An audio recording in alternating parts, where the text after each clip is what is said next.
Welcome everyone to the Side Drive Podcast, and welcome to another race review for the Cup Series.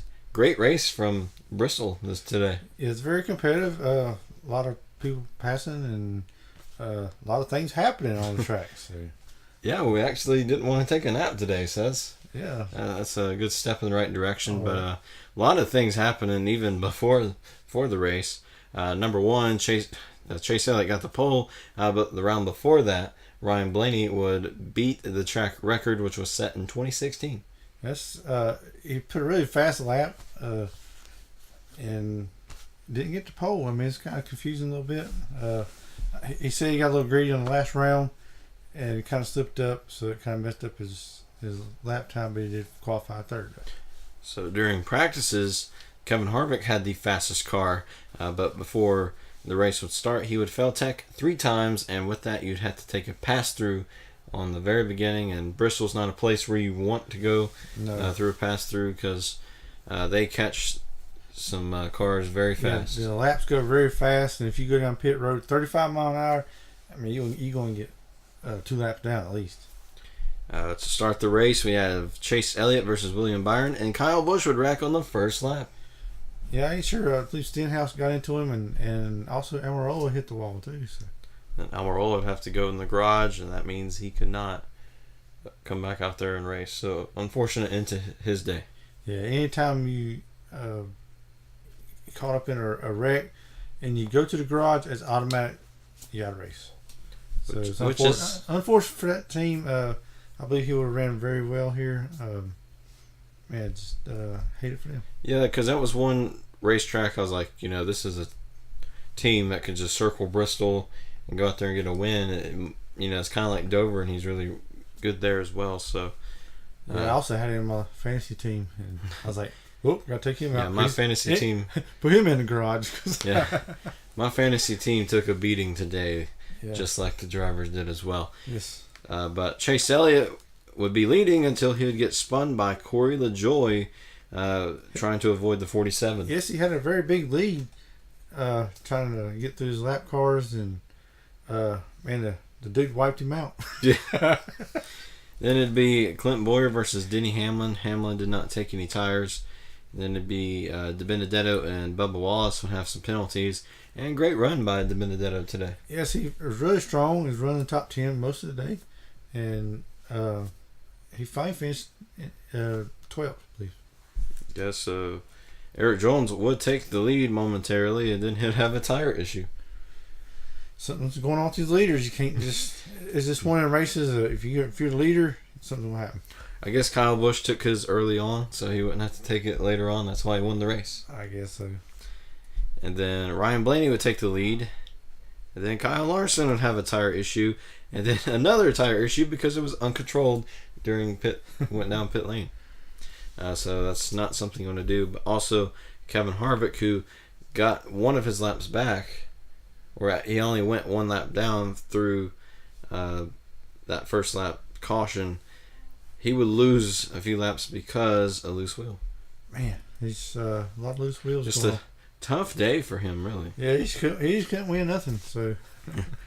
And then Boyer and Blaney would battle for the lead.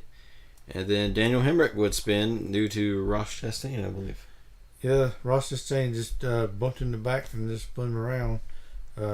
We didn't know if Daniel just lost it or what, but he had a little bit of help. So Clint Boyer would stay out, and then it'd be Boyer versus Ty Dillon for the stage win. It was like, oh yeah, it's going to be Boyer. He's going to get first stage win of the year, I believe. But no, Ty Dillon. Ty Dillon gets his very first stage win. Congratulations to him. They're really running strong, and I hope it builds more confidence for that team to move forward. Yeah, so if he could somehow get in the playoffs, that's an extra point for him. Yeah.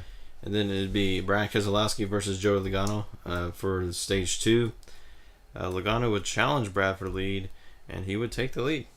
Yeah, Joey, he really showed a really strong car today. He had a little bit better than Blaney and Brad because he could move to the top or bottom and he had a lot more maneuverability in it. Then there would be a caution for Matt Tifft, and Logano would lead off pit road. And then on the next restart, it'd be Logano versus Truex, and another war would start, I guess. Yeah, and Truex, he was really showing strong here. Had a fast car, getting around here and make his way through the field. And then Logano would lead most of those laps, and then Truex would have a loose wheel, and he would have to pit, and it's just not good for anyone battling for the lead. And unfortunate for Truex, he come down pit road right before the stage, and pit road was closed, and that's what, one lap. I think it's a lap penalty. Yep. And Logano would win stage 2. And then Ryan Blaney would lead off pit road. Strong car. Strong car, and Ryan Blaney, he would lead the most laps today.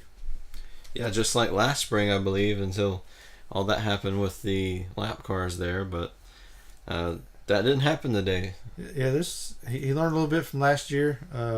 He's going through the field very well, and he's just getting stronger and stronger each week. And Bristol just fits his driving style, I believe. Daniel Suarez and Jimmy Johnson have a penalty. And then Keselowski would have a loose wheel, and he would have to go to the back. A lot of penalties today. And then the next caution would be for Truex because Bubba Wallace took a little bit of his car off. Yeah. Caused some debris. Just ripped the Toyota right out the back of the car. I don't like Toyota. I like Chevy. And then Suarez would be pitting outside the box. That's a 1-lap penalty, which I believe that is kind of... It's kind of dumb. That was kind of weird. The car's rolling forward, and the crew member pulled some tape off, which the front of the car went over the line, and they said, "You're out of the box." I mean, man, these pit road penalties are strict, ain't they? I understand if like a crew member was like way out there, but a rule's a rule, really. But I think when it comes to something like that, that is not worth a lap. Maybe, go to the back or something. Yeah. But there's absolutely no gray area in these pit road rules at all. It's all black and white. You break it or you don't. And then Truex would have some more issues dropping back. And then Ryan Blaney versus Joe Logano for the lead. Logano would catch Blaney eventually. And then Eric Jones, another loose wheel. Then Logano would pass Blaney for the lead momentarily. And then be Boyer versus Joe Logano for the lead. Yeah, Boyer is really showing some strong strength here.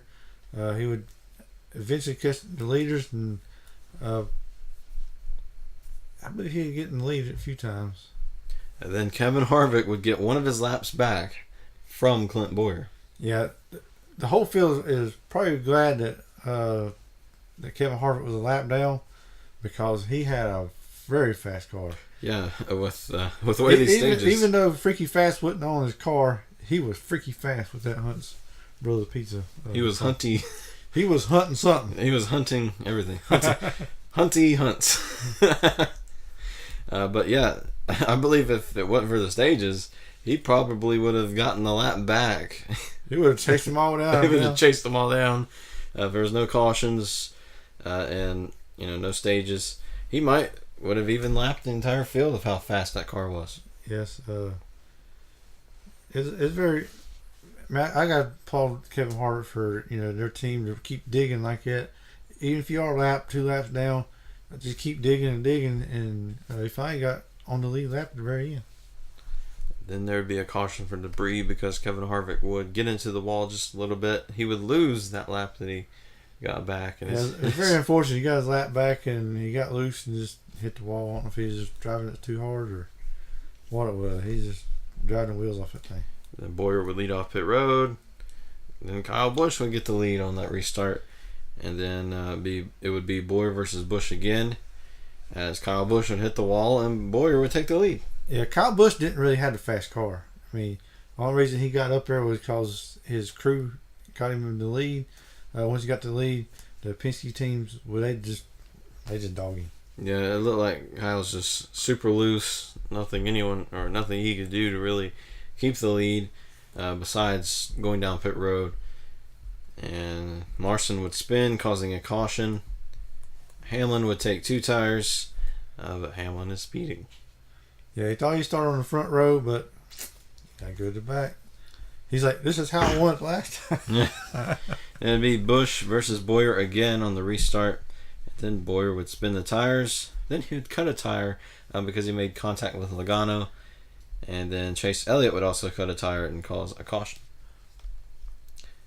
And then... Yeah, I believe that was when Ryan Blaney and Ryan Newman was racing very hard. And I guess Blaney thought he was clear. He went across the nose of Ryan Newman, and then that's when Chase ran in the back of Newman. So Newman was definitely getting abused out there. But I'm not saying that he wasn't abusing anyone. It was kind of funny. Chase asked, what happened there? And his spotter said, the 6 cars on the track. Yeah. I thought that was funny. And then it'd be Brad versus Kyle Busch. Keselowski would get the lead. And then Chris Buescher would have a issue, and he would have to go down pit road. And then Keselowski would get loose, and Logano would take the lead. Yes, very good run for Chris Buescher at that point, but I hate that he had issues and had to go in because he was running really strong all day. And then Larson would be in the wall. Caution is out yet again with about 20-some to go. Yeah, 20 to go. He's in the wall. They throw the caution out.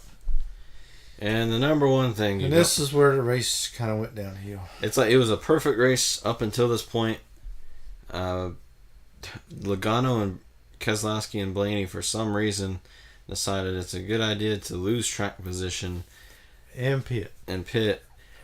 I think the better position here is to stay out, all 3 of them, and then have them have to pass you and not you have to pass them. I think it's better to be defense with like 15 to go, especially at Bristol.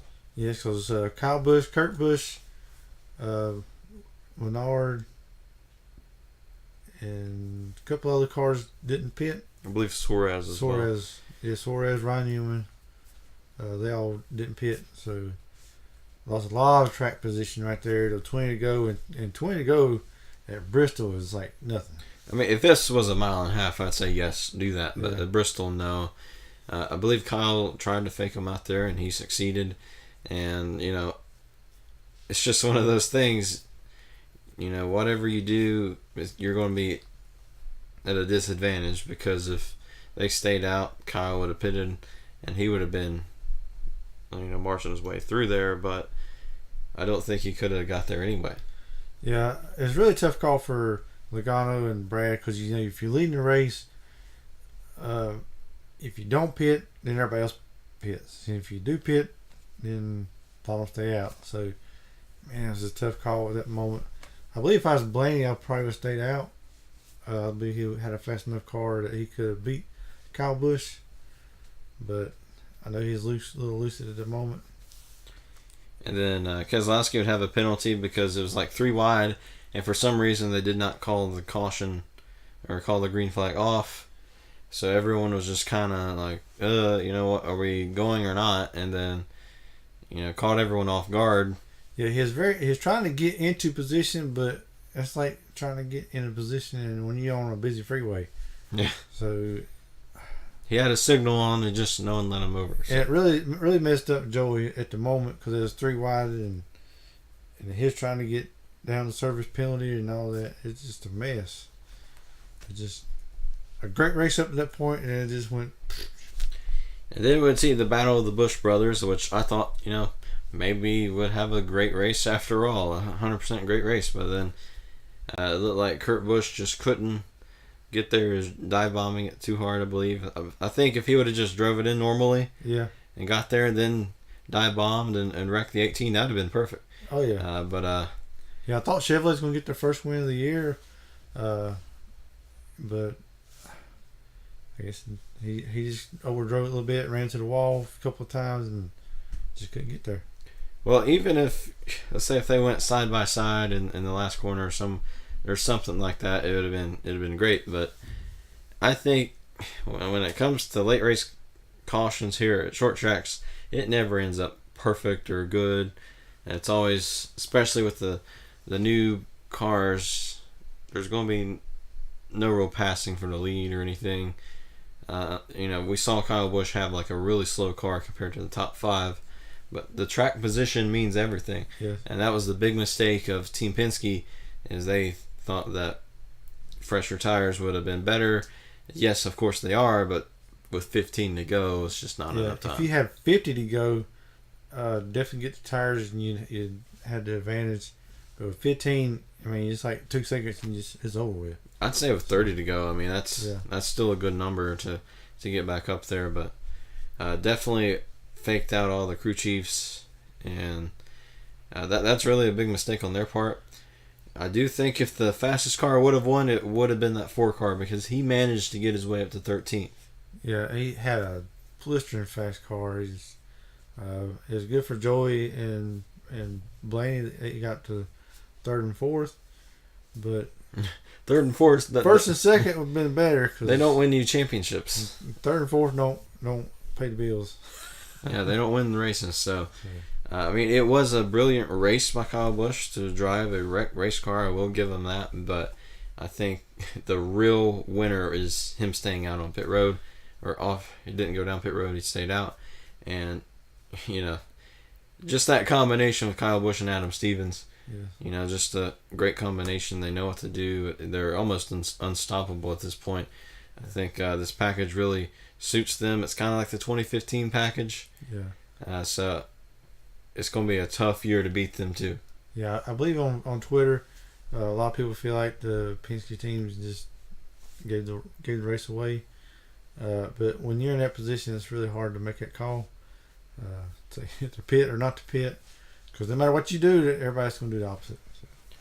Yeah, so it's just never fun to be in that situation. No, it's funner to be in a situation you're leading, no caution comes out, and you get to win the race and not lose it because of some sort of strategy. So it was a great race up until the weird caution flag, or are we actually going, or what's happening here with Brad Keselowski making it 3 wide? So that's where I disagree with them with. It would have been a perfect race if it was not for that. Yeah, I would have liked to seen what Kevin Hart would have done if he had a chance to be on the lead lap and really race him. Yeah, I think, I'm not going to really blame anyone, but I think the crew really let the Ford team down this time, because normally it's the driver. This time it was 100% the crew. They couldn't get them through inspection. But that's kind of debatable with the whole. Yeah, I ain't sure. We don't see all the stuff that goes on with the inspection. We don't know. We don't think the teams are cheating or nothing like that. It just maybe it's a minor